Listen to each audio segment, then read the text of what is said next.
Inside Michigan Basketball is presented by Meyer. What a week for the Wolverines. The guys spent 7 days in Los Angeles and came home with an impressive West Coast sweep.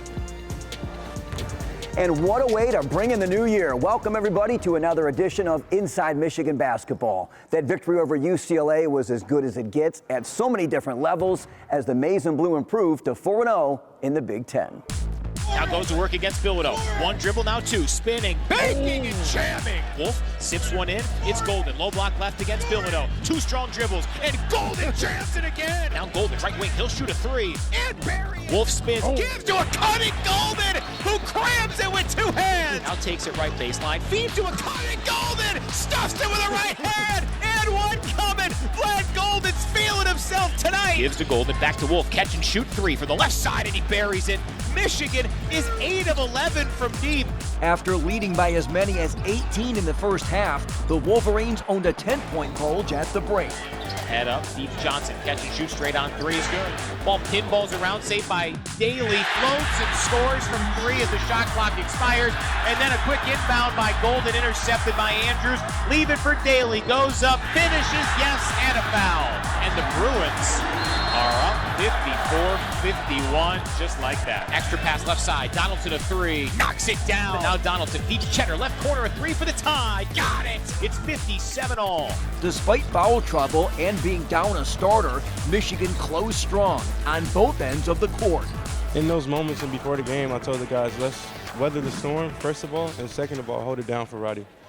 He's tried his best to get back on the floor with treatment overnight, and it sucked that we didn't have him out there, but he's going to be out there in the next one, and we're going to hold it down as a team again. So it's all about next man up. It shows how much potential we have, and I hate to speak about potential because we have to talk about present, but it shows that how much we have in us, that we can play with not full rotation. We can play with our players who are in foul trouble. We can play with players who didn't get many minutes last time.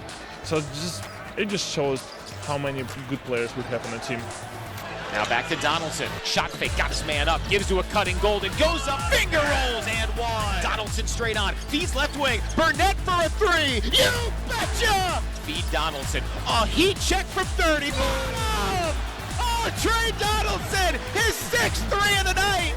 It's confidence through the roof. I mean, I'm as a kid from Tallahassee, Florida, you dream of games like this. So, I mean, just being able to play here, confidence was through the roof. And, it was bigger than me, and I just felt that I let it go. Michigan led by 18, gave up the lead, and then wins by 19, 94-75. We're in foul trouble, our backs are against the wall, and you guys responded, man. Our resolve was impressive. Our fight down the stretch was impressive. We did it together, man. Our assist of baskets, we had 24 assists on 32 made baskets, 24 out of 32. We had Roddy banged up. You guys stepped up. Reuben Jones, the best one-for-one I've ever, you played to win, man. We just went into a legendary place against a big-time team program, and we did it with toughness. And you brought a lot of that. And then obviously the guys with the big lines, freaking Vlad and Demore and Trey. The guys, the sign, Danny, the sign of a high IQ, Trey, boom, boom, boom, boom, and then as soon as we get foul trouble and we need him to score, bang, bang, bang, bang, bang, that's how we have to be something different every single night. We've got to keep giving it to the team, to the group, taking what the game gives us, but we've got to keep getting better and keep fighting like hell. Earmuffs on all the praise. Earmuffs on all the praise. We know how good we can be. Big man Vlad Golden went for a career-high 36, 10 more than his previous best, finishing 13 of 18 from the floor.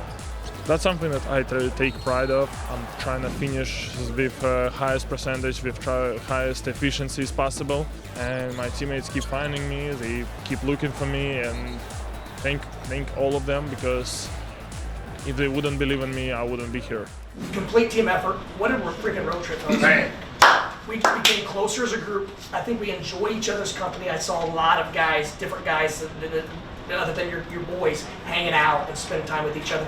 We've got to grow as a group and keep fighting like hell. But now we got to go back home and take care of Chrysler. I think that place is going to be rocking. We got a veteran team. I mean, we had a great first half.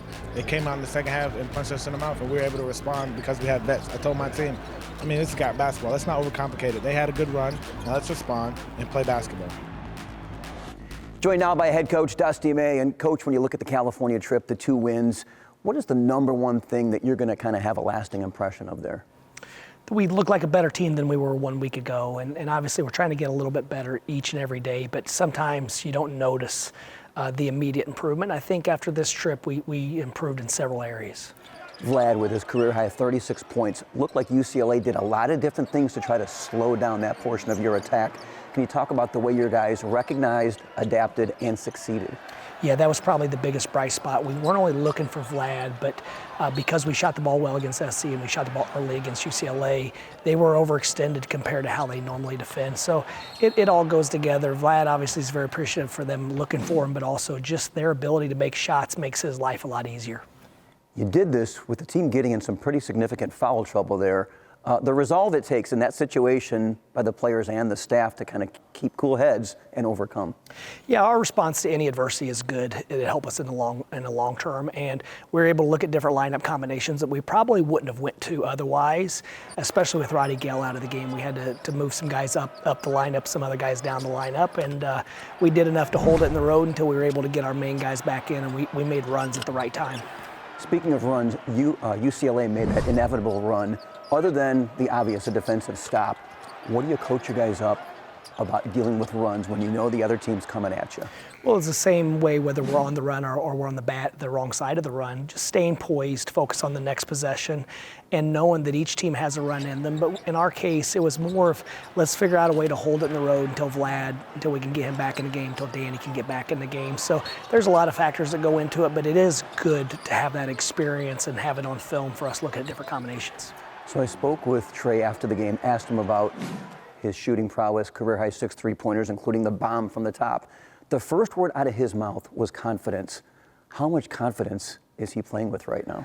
Well, he should be playing with an elite level of confidence. He's doing a little bit of everything, but most importantly, he's running our team. I thought a real quality point guard. They understand the time score in different situations, and immediately after Vlad and Danny both being out in foul trouble, he became much more aggressive, which shows a high basketball IQ and someone that understands what the game needs when it needs it. So speaking of Vlad, after the game when I was speaking with him, he talked about present versus potential. It seems like a very mature comment for a kid to make, and it seems symbolic of this group you have.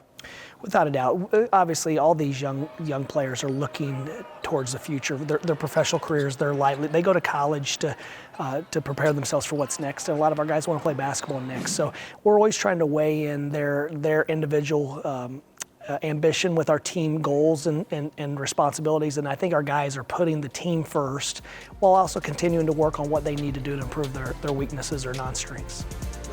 Our conversation with the coach is brought to you by Meyer.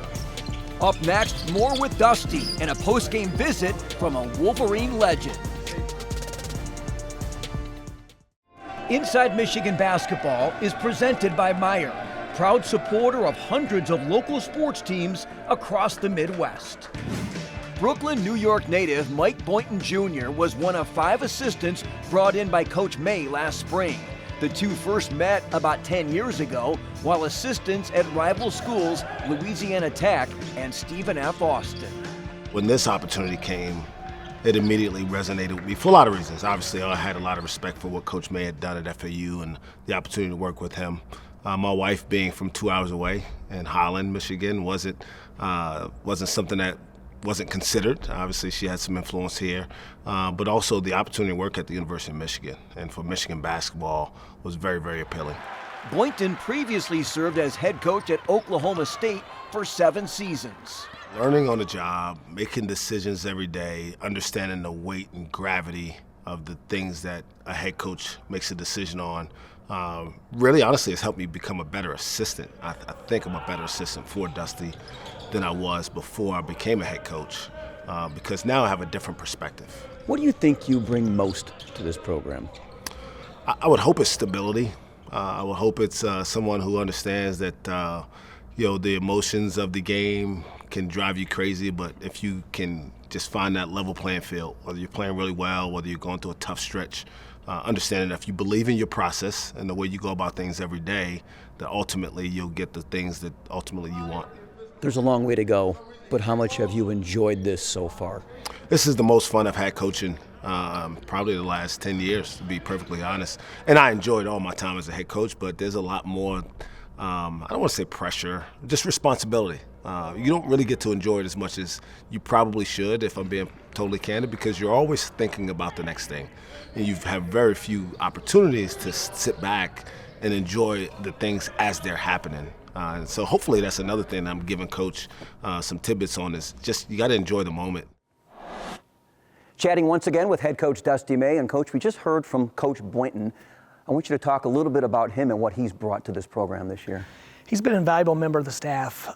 He's much wiser than his years. He's still a relatively young coach and successful head coach.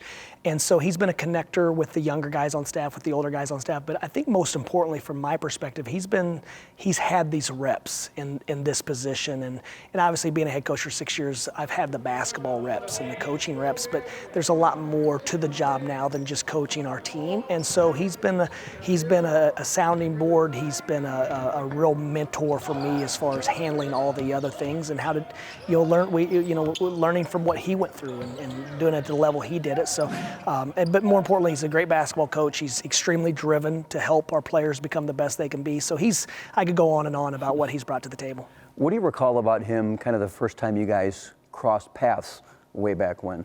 At that time, we were at the same stages of our career, and just someone that was very mature and wise and really thought about things before making rash decisions. And so that's what we try to do. We try to decide in advance how we're going to respond to any situation. And so he's fit in with our philosophy and made it even better.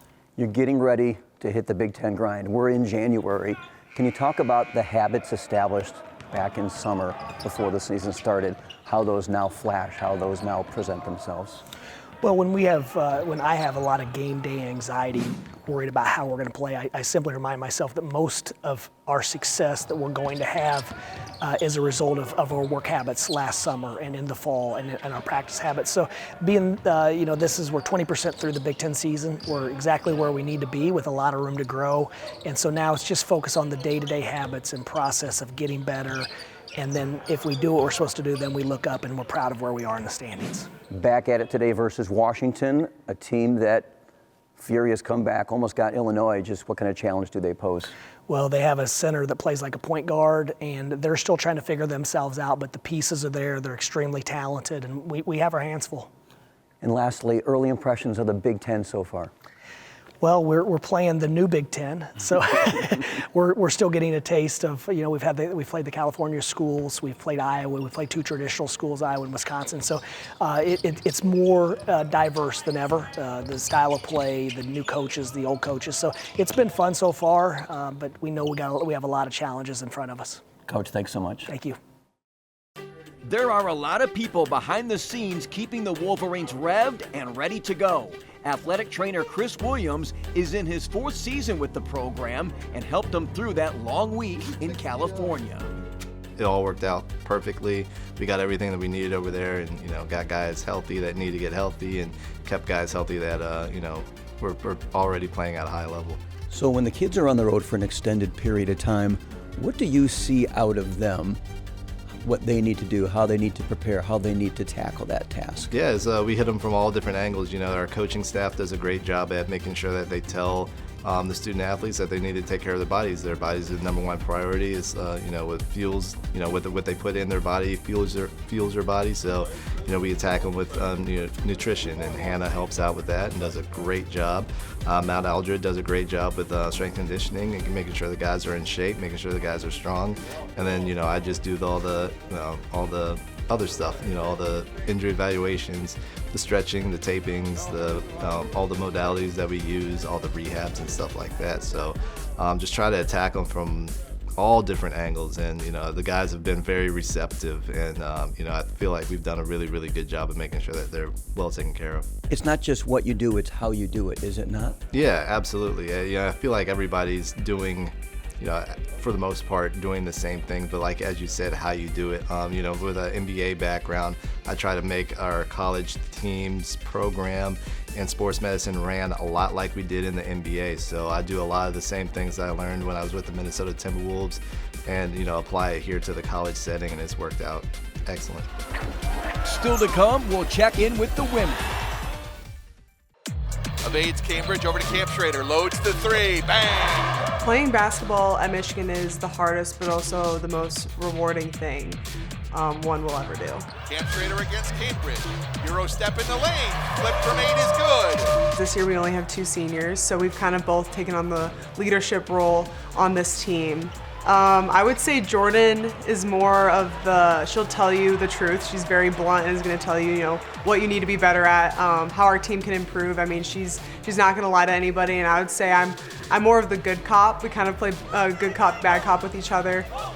Being a leader is hard. Leadership is very, very hard, especially when it's only a couple people doing it with a group of 12 girls. Making sure people are in the right headspace and making sure, all these freshmen are, managing the college life well it's challenging.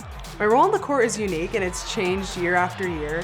My sophomore year I was playing the point guard, and now I'm essentially playing the 5. I'm guarding the 5 on the court, but I kind of fill any holes that Coach Rico needs me to fill. Same thing offensively. If she needs me to run the wing, I'll go do that. But if I need to go rim run and post up, I'll do that. So I'm in a very versatile role. Greta has been developed by the coaching staff and molded by her parents, Brad and Amy. Dad played college ball at Kansas, Mom at Valparaiso. My parents still coach me up. For one, they're my biggest supporters. They're not, like yelling from the sidelines or anything. They're always super encouraging, but they understand the game. They know what they're watching. I trust their advice.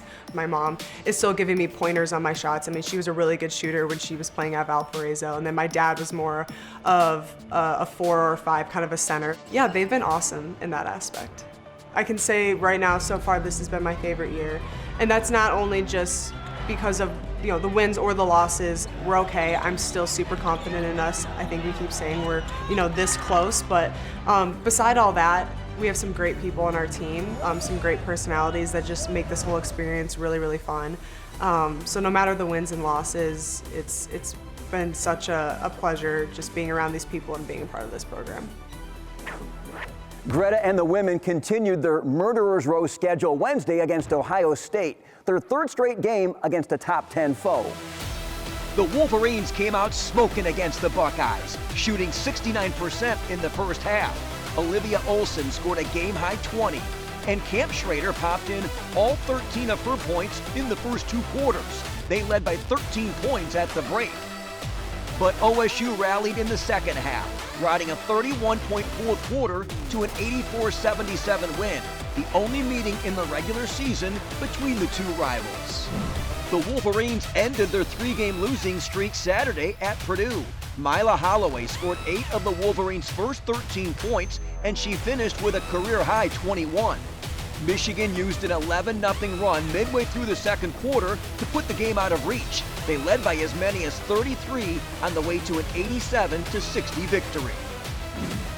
The women are now back home for their next 2 games, Wednesday against Washington, Saturday against Rutgers, 2 teams that are really struggling early in this Big Ten season.